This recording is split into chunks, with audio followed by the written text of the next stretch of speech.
Welcome to a fresh episode of As Seen. Today I'm in the presence of friends and family to discuss a very important topic, and that is of course holiday eating. Friends, we have Susan Neshashibi, who is a registered nutritionist and a SCOPE certified obesity management specialist, and we have family, of course, Hala Al-Uran. And we are here to discuss food. Hala and I have two very different views on food. That's why we're both here. She knows so much about food, and she's the perfect person to interview Susan.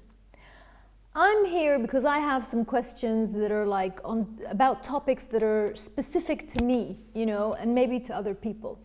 So we're going to share Susan today. So thank you. Let's get to it, Hala.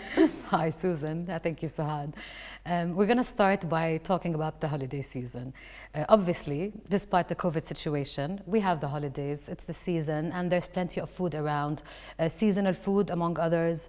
And how can you help us, or help people? What can you tell people? How can they navigate this season while trying to enjoy themselves and having a bit of the yummy foods around, but still managing to maintain their weights, trying to stay healthy, trying to stay balanced, and not to mess up too much. Not to mess up too much. To lessen the damage, as we say. Exactly. Well, hello, ladies. Thank you for having me.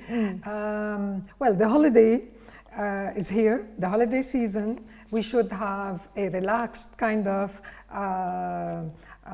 attitude. We should enjoy ourselves. It's the time when family and friends get together for lunches, brunches, breakfasts, tea, coffee, whatever. And so this means that food is more abundant, it's easy access, it's in much more diverse varieties, and so the attraction is more, the challenges is more. Definitely. For some of us. And so basically we need to acquire certain tools to, like you said, to navigate through the season safely, enjoying ourselves and not hurting our health, as we say.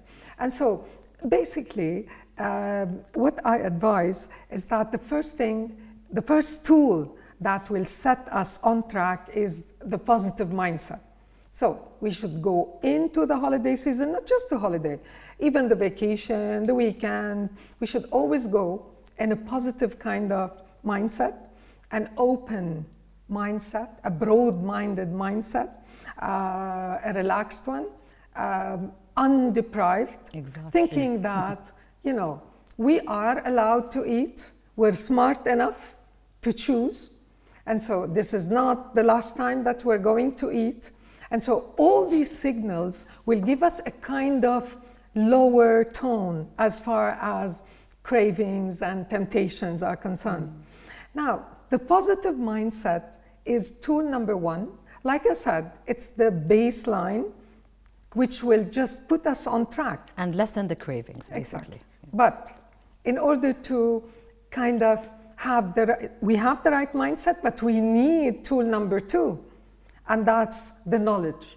So we should go usually into the holiday season with enough knowledge, updated, kind of sound knowledge, not necessarily a trendy kind of knowledge. Mm-hmm. It's the mainstream kind of nutrition and health knowledge that kind of makes us more aware that if we behave in this way, we're going to be safely through the holiday season, and normally this awareness will help us with our choices in general.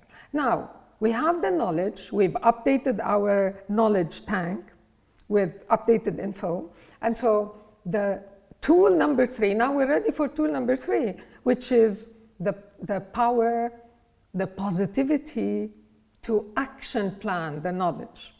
And that's basically the difficult part. The execution part. Put it into action, exactly. Implementing what we know. And this needs a lot of positivity, and the positive mindset will help us in a way. And this here we mean selection. When we are in front, exposed to all these beautiful delicacies, the holiday delicacies. And so what do we choose? If we have the right mindset, we don't have this kind of deprived negative mindset that tells us, oh, this is my last chance to eat, and so I will probably eat everything. But if I think that I can always eat, I'm positive, I'm smart enough to choose, and so we can be smarter in our selections and at the same time enjoy ourselves. Normally, I always say that in the selection, we apply something called quality versus quantity.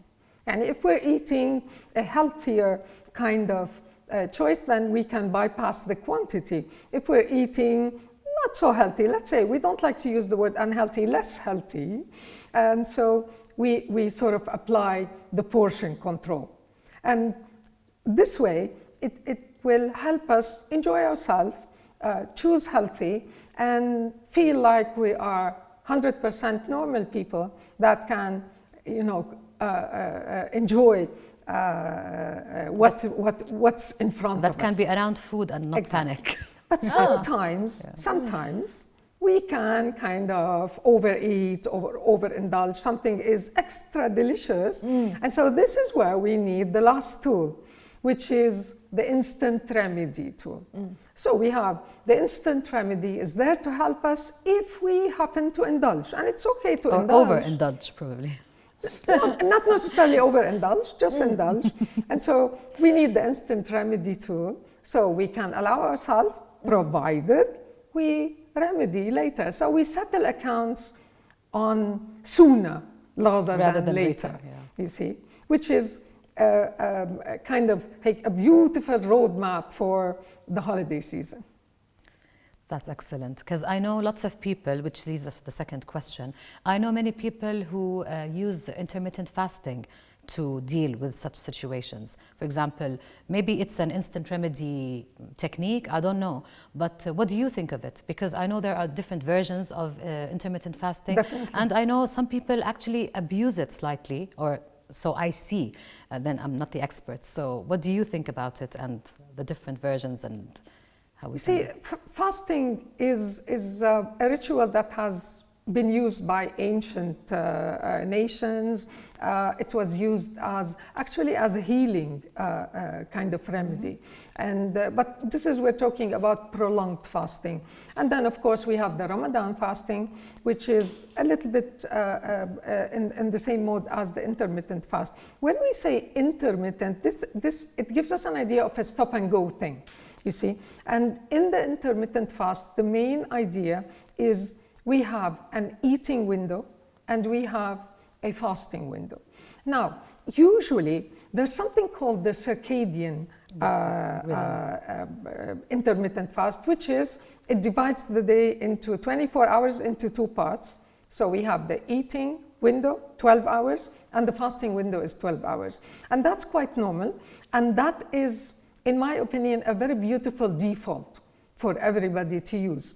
This will allow digestion, absorption, assimilation of nutrients, and so it will aid in improving the digestive health and the absorption. Working with our circadian rhythms. Exactly. Yeah. It works beautifully with our circadian rhythm. Now, the other version is the 8-16, sorry. And so we have the eating window has shrunk from 12 hours into 8 hours, and the fasting window was extended to 16. This is just to help more in relaxing our digestive system, letting it do tasks that weren't accomplished before. And so it's a little bit of a cleansing kind of base. And so that's normally, it could be done, but in my opinion, and I always advise that we do a baseline default, which is 12 by 12, and then this 16-8 could be done like twice or 3 times a week.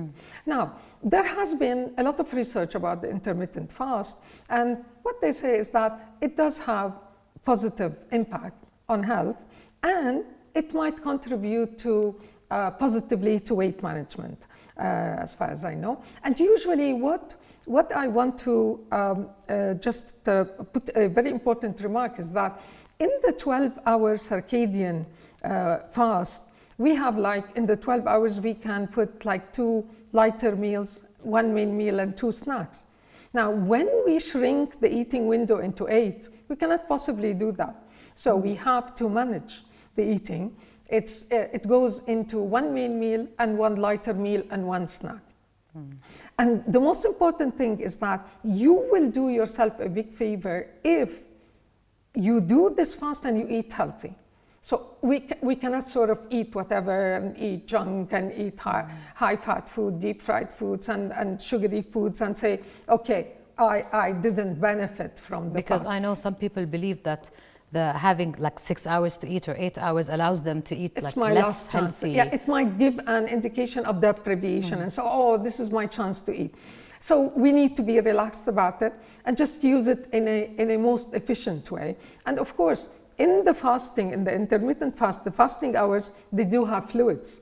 So they do have water and herbs in the evening, and they have water and coffee in the morning. But of course, limited amounts in general. Yes, and I believe everything has to be properly supervised. Of course. Or just consult with a nutritionist once and just see if what you're doing is right or wrong. Of course. There's something called the fasting, which is like a 5-day. They do a 5-day fast with very low caloric intake, opposed to 2 days of normal eating, and that's called the 5-2. And that is done normally, but it should be done supervised. That's done in spas in Europe and all over the world, the Western world. And usually you're supervised because you might have, in the 5 days of fast, you might have like nausea and fatigue and headaches and all these things. But it has been known to trigger something called intercellular cleaning, and that's a kind of healing technique. Yeah. Moving along, back to the holiday season. Yes. When we first met, you mentioned the concept of cruising. To use cruising during travel, during the holidays, during these situations where our circumstances are not within our routine. So can you give us a few tips about cruising, or explain cruising and give us a few tips? Well, when we say cruising, usually when we put our car into cruise control, that means the car is previously programmed. And so we need to be previously programmed in order to go into the cruise. Like I said, if we are programmed in a positive manner, at the right mindset, using the right tools, knowing that we have a kind of broad spectrum choice that we can choose, not just this time, every time. It's not our last meal. And so we can sort of go in a stable manner. Cruise is a stable manner. We don't, overspeed or underspeed. It's like just we take things as they go along. And so it's a kind of safe passageway into, like I said, could be used just over the weekend, over a small getaway, 3-day getaway, a trip, vacation, and the holiday season as well. Yeah, and definitely the mindset would help, having compassion towards ourselves during this cruising period.